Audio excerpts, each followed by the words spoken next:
ልዩ ከባድ የሆነ ሀዘን ውስጥ ገብታለች። እንግዲህ ደግሞ ልጅ ጋርም ሄዳ ነበረ ይቅርታ ለመጠየቅ። ነገር ግን እረፍዶ ነበረ እየደረሰችው።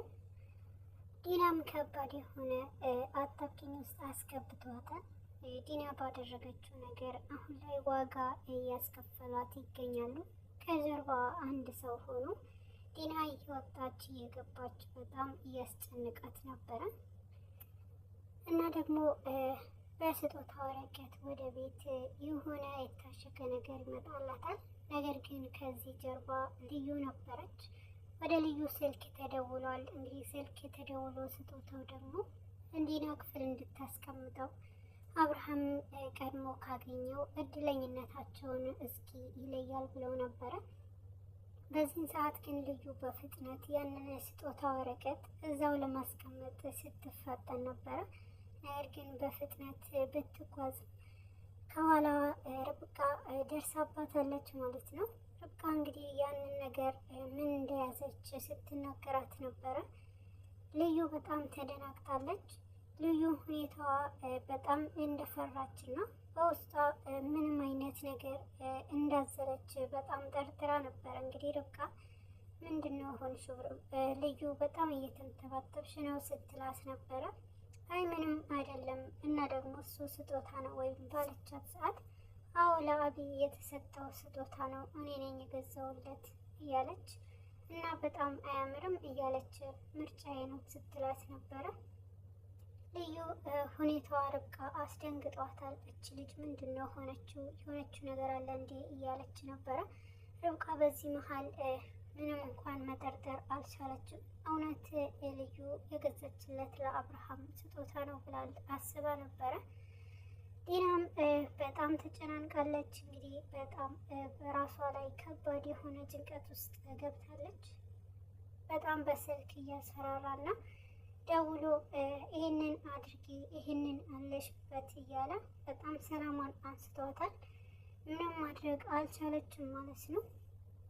ወደ ማርኮ እስር ቤት ሄዳም ስለነበረ ማርኮም ያለውን የተፈጠረው ነገር ነግሯት ነበረና ማርኮ በምን ሁኔታ እንድታሰረና ያንን ቦታ ድረስ በምን አይነት መንገድ እንደገባ ሲነግራት ነበረ።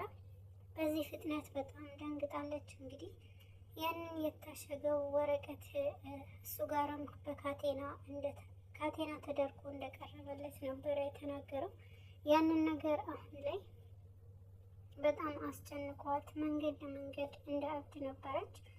ወደ ቤትም ስትደርስ የጠበቀችው ከባድ ነገር ነበረ። እንግዲህ ስጦታው ልዩ እንደምንም ብላ ወደ ዲና ክፍል አስገብተዋለች። ነገር ግን ይህንን ስጦታ ቀድሞ ያገኘው አብርሃም ነበረ። አብርሃም ከመታጠቢያ ክፍል ሲወጣ ያንን ስጦታ ሲያገኘው የማን ነው ብሎ ለመክፈት ሞክሮ ነበር። ነገር ግን በፍጥነት ያንን ስጦታ እንደተላከ ስላወቀች ዲናም በፍጥነት ወደ ቤት አምርታ ነበረ። በዚህን ቅጽበት እንግዲህ ስጦታውንም ልኬዋለሁ ቤት ያለሽ ስላላት ያንን ነገር አብርሃም እንዳይደርስበት ብላ ነበረ በፍጥነት ወደ ቤቷ አመራችው። አብርሃም ስጦታውንም ሲከፍተው ነበረ። ግን ደግሞ ስጦታው ጭራሽ ሙሉ ለሙሉ ሳይከፍተው ትደርሳለች። በጣም ደንግጣለች። እንግዲህ ካየችው በኋላ በቃልኝ እያለች በውስጧ ጭንቀት ውስጥ ገብታ ነበረ። በመጨረሻም ያንን ስጦታ ያንቺ ነው እንዴ ይሄ ነገር እያላት ነበረ አብርሃም። እሷም አዎ በማለት ትቀበሏለች። ነገር ግን በፍጥነት ከአብርሃም ትሰወራለች ማለት ነው። በዚህን ጊዜ በጣም ውስጧ ጭንቀት ውስጥ ገብቶ ምንድን ነው የምታደርገኝ አንተ ማነክ ናውጣ እያለች እንግዲህ ብቻዋንም ስታወራ ነበረ። የዲና ሁኔታ በጣም አሳሳቢ ላይ ሆኗል። ዲና ያደረገችውም የዛ ሁሉ ክፋቷ አሁን ላይ በጣም ዋጋ እየከፈለችበት ትገኛለች ማለት ነው። ልዩ ያንን ነገር ካስቀመጠችው በኋላ እንግዲህ ከርብቃ ጋር ቃል ስለገባችለት ወደ ርብቃ አምርታ ነበረ። ርብቃ ሁኔታዋ በጣም በመጥፎ ትገኛለች ማለት ነው። ፍቅረኛዋ ከከዳት በኋላ ያጠፋውንም ነገር አሁን ላይ ይበልጥ ሰላሟን አንስተዋታል። ርብቃ እንግዲህ በፈለገችው ሰዓት ፍቅረኛዋ አለመደወሉ ግን ደግሞ አሁን ላይ ስትረጋጋ እየደወለላት ነው። እና ለምንስ ትደውልልኛለህ? አሁን መጀመሪያ በምታስፈልገኝ ሰዓት አላገኘሁህም እያለች ነበረ። በጣም ስልክ ደጋግሞ ሲደውልላት ስትዘጋበት ነበረ። ልዩም ከመጣች በኋላ እንግዲህ የርብቃ ሁኔታ ስትጠይቃት ነበር ነው ለምን ስልኩ አትዘጊው የሚያስቸግርሽ ከሆነ ብሎክ አድርጊ ስትላት ነበረ። በዚህ መሀል ግን ብሎክ ማድረግ እንደዛ ይሻላል ብላ ነበረ። ነገር ግን አልጨከነችም። ርብቃ ጨክና ብሎክን ማድረግ አልቻለችም። ልዩ ስለዚህ አስደስቶች ነው ይሄ ነገር የማታደርገው ደስተኛ ስለሆንሽ ነው መደወሉ ብላታለች።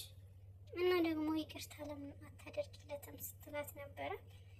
ርብቃ በጣም ከባድ የሆነ ልዩንም የሚነካ ንግግር ትናገራለች። ይቅርታ ባስፈለገ ሰዓት ካልተገኘ ምንም ዋጋ የለውም።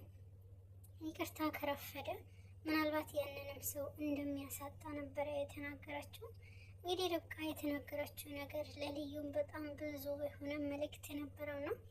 ልዩ በጣም ተመስጣ ነበረ ርብቃ ነው ስትሰማት የነበረችው። ልዩ ሙልጭንም አስታውሳ ለሙልጭ በጣም ብዙ እንደጎዳችው እና በእሷ ምክንያት በጣም ብዙ እንዳዘነ፣ ነገር ግን ሄዳም ይቅርታ አለመጠየቋ በዛን ጊዜ ታስታውሰዋለች።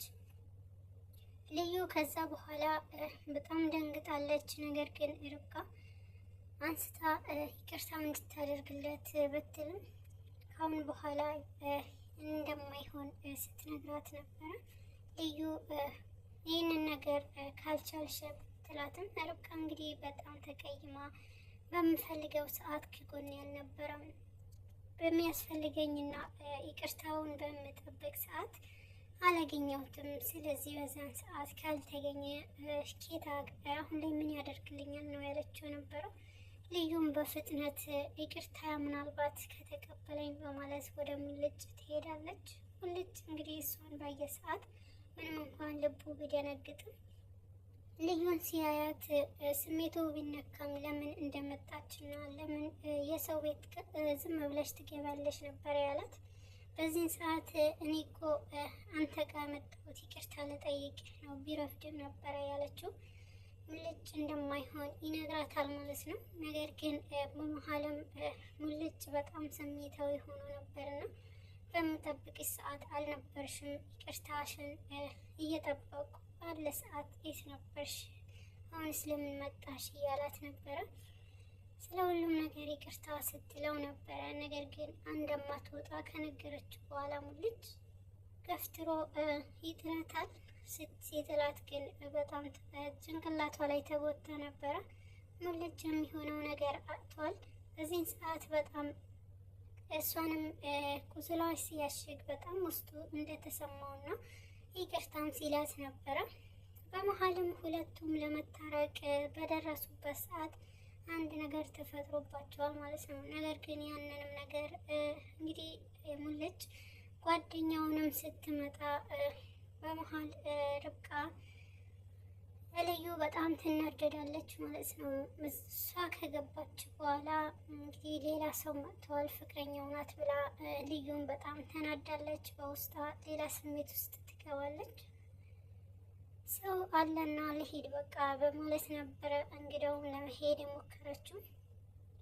አይ እሷ ብሎ ሙልጭ ባይጨርሰውም እንግዲህ በዚህን ሰዓት ትናደዳለች ልዩ አሁን ላይ ቆይ ጠብቅ እዚሁ ቁጭ በይ እያላት የሚላትና እንደሚወዳት ዳግመኛ የሚነግራት ነበረ መሰላት። ልዩ በመጨረሻም የተለያየችበት ጊዜ ልጅቷ ከመምጣቷ በፊት ፍቅሩን የእሷ መውደዷንም ልትነግረው ነበርና ነገር ግን አልተሳካላቸውም ማለት ነው። አሁን ላይ ዲና ያደረገችው ነገር በስጦታ ከቀረበላት በኋላ ስጦታውም ከባድ የሆነ ነገር ነበረ። የስጦታው ላይ የተቀመጠው የልጇ የመጀመሪያ የልደት የተገዛላት ስጦታ ነበረ። ነገር ግን ይህንን ማን ሊሰጠኝ ይችላል? ደውልና ንገረኝ እያለች ስልክም ስትጠባበቅ ነበር። ነገር ግን ሁሌም ደውሎ የሚያስፈራራትንም ስልክ ልታገኘው አልቻለችም። በመጨረሻም ያንንም ስልክ ስትጠባበቅ ሳይደውልላት ሲቀር ለምን ራሴን አልደውልም ብላ ብትሞክርም ግን ደግሞ ያንን ስልክ ልታገኘውም ሊሰራላት አልቻለም። ይበልጥ ዲና በጣም ቁጭት ውስጥ ገብታለች። ለማልቀስ ለማበድ የደረሰች ነበረ። በዚህ መሀል ግን አሁን ላይ ለምንድን ነው ይህ ስልክ ለማን እንደሆነ ማላስበረብረው ብላለች። በዚህን ጊዜ ስልኩንም ማን እንደደወለና ከየት እንደተደወለ የማን ስልክ እንደሆነ እንዲያጣራላት ገንዘብ ትከፍላለች። ነገር ግን ሁሉንም አቅጣጫ ወደ እሷ ይጠቁማል። ሁሉንም ነገር ወደ እሷ በመጨረሻም የእሷ ሲም በእሷ ስም እየወጣ ይሆናል ማለት ነው። በመጨረሻ ዲና ታዝናለች። እብድ